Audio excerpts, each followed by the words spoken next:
ఆడ మగ పెద్ద చిన్న కులభేదం మతభేదం ఏమీ లేకుండా భగవద్గీత మీరు పడుకునే చోట మంచం దగ్గర పెట్టుకుని రోజుకు 2 శ్లోకాలు తాత్పర్యంతో సహా చదవండి. ఇంకేం ఆలోచించకండి, మూసేయండి, పడుకోండి. ముందు మంచి కళలు వస్తాయి. ప్రధాన ప్రయోజనం అది, మంచి కళలు వస్తాయి. 2 శ్లోకాలు ఎక్కువ కల్లా 365 రోజులు సంవత్సరానికి 700 శ్లోకాలు ఉన్నాయి భగవద్గీతలో. వ్యాసుడు లెక్కగా రాశాడు 1700 శ్లోకాల భారతం, 1,00,000 శ్లోకాల భారత కథ, 700 భగవద్గీత, అంతే లెక్క. 700 మీకు ఎన్నాళ్ళు అయిపోతే 350 రోజుల్లో అయిపోతుంది. సంవత్సరానికి 365 రోజులు కదా, ఒక సంవత్సరంలో ఒక ఆవృత్తి అయిపోయింది.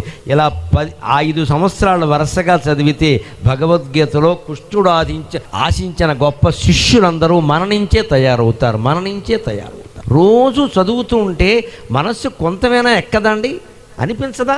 మనం ఏం చేస్తున్నామని అనిపించదా? చదవాలి కదా ముందు. ఆధ్యాత్మిక విద్య నేర్చుకునే విషయంలో అప్రమత్తంగా ఉండు, అజాగ్రత్త వద్దు.